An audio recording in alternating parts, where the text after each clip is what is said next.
news media is controlled, and there's a million reasons why. I'm going to give you 5 reasons why I think that the news media is controlled. Number 1, there's one candidate who's going to be vetted in this coming election cycle, and the other candidate will not be vetted in any way. That's because we have news readers and we have no journalists. So the people who are doing the reporting on the TV channels are basically reading the news to you as they would have it. There's no one actually practicing journalism. One of the candidates will have everything great said about them and put forward and promoted in a cheering section by the news media, and the other candidate will be absolutely chastised and deridden as the script writers write for the evening news shows. So that's just the way it is. It's been that way in the past. We've seen it pretty much every election cycle. You can believe it's not controlled if you want to, but you're naive if you do. The second reason is that there will be no investigation into the murder of Joan Rivers or Judge Scalia, John Ashby, Princess Di, Seth Conrad, Rich, and many, many other people. There is no investigation and utter silence about those murders. Number 3, there is a constant taking of the opportunity by the media at every event where we have a policeman killed or we have a murder of citizens on public places or mass murders. There are basically the opportunity is used by the media to promote gun control. There's not an in-depth of analysis why the reasons why these things are taking place or why they're increasing in frequency during this year, 2016, 2015. There's no reporting on that, but the constant propaganda in the media for you to have your guns taken away from you because of these incidents that are real or fictional, it doesn't matter. As they're occurring, we need to have more people in public places who are armed, and we don't have that. So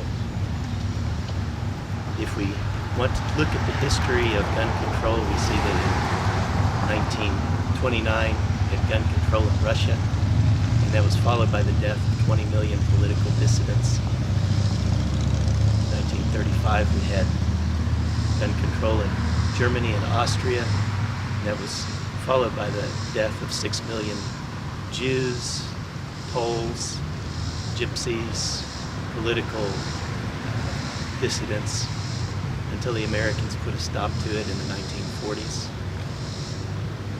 In 1935, you had gun control in China. That was followed by the death of 20 million people, again, political dissidents. 1970, you had gun control in Uganda. That was followed by the death of 300,000 Christians. 1976, you had gun control in Cambodia, and that was followed by the death of 3 million Cambodians, and the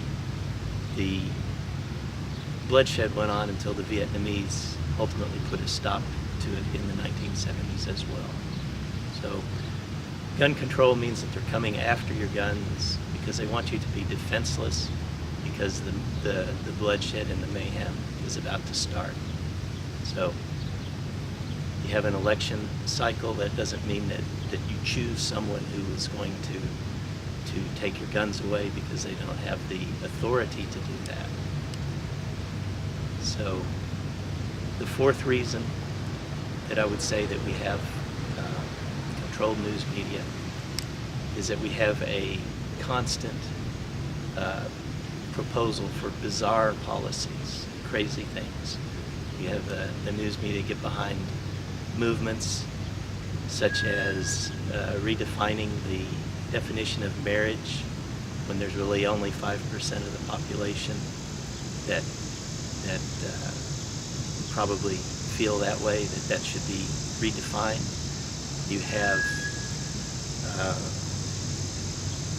Obama's legacy of letting little boys go to the little girls' bathroom. You have the news media pushing for stuff such as legalized bestiality, eating insects, eating blood cake. Don't eat blood cake. And if you haven't waked up, just take my word on that. Legalized marijuana, legalized drug use, Baphomets in public squares, and the list goes on and on. There's so many bizarre things going on. And you would think that the reasons behind this is that there's a division between gay and straight, man and woman, Muslim, Christian, liberal versus conservative, Democrat versus Republican.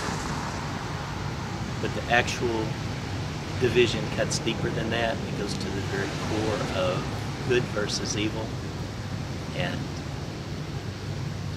they want to call it moral relativism these days.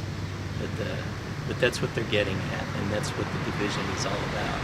And that's the constant propaganda by the news readers. They want you to be redefined in terms of good versus evil. That is all that it is. There's nothing more than that. So, hey, morning. How you doing? Pretty good.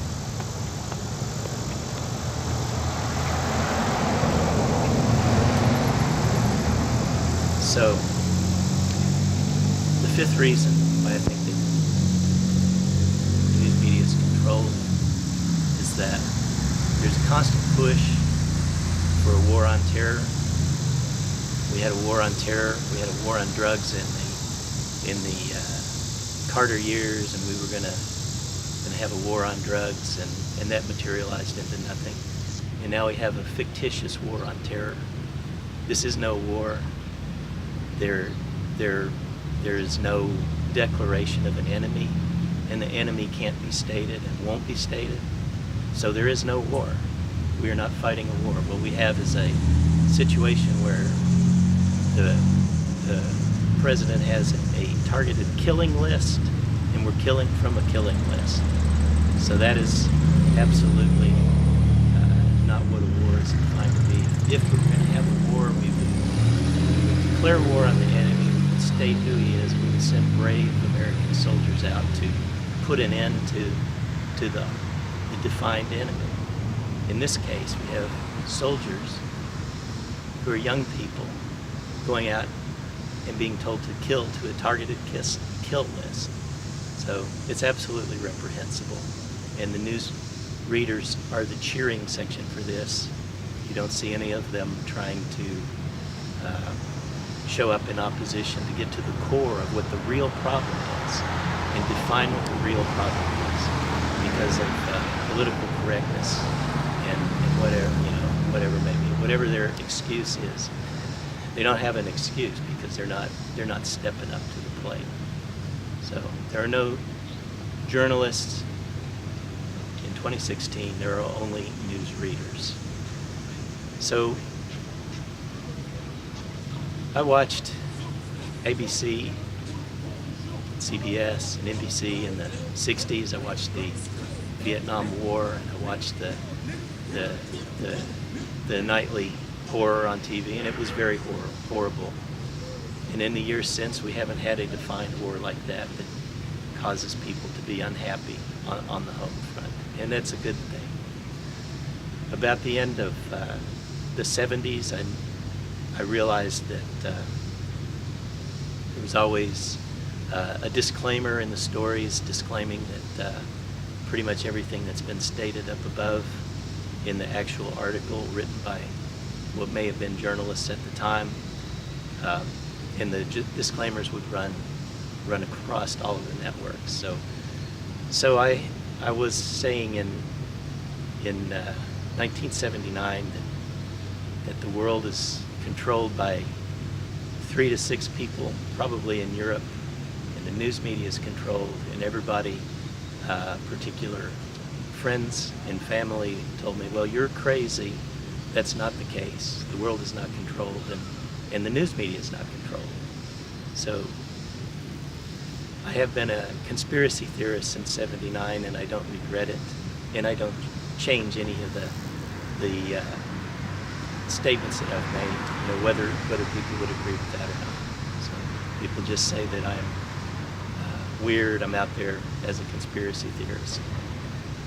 I watched CNN when the first Gulf War came, and their coverage was so far beyond the other networks that it was embarrassing.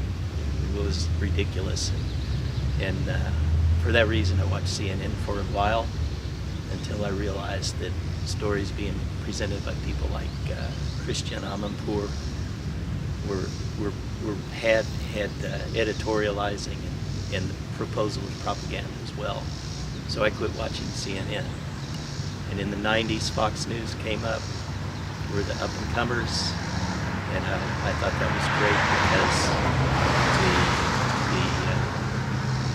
their slant was conservative, and I'm conservative, and I did continue to watch Fox News up until the second election, current occupant, and from that night forward,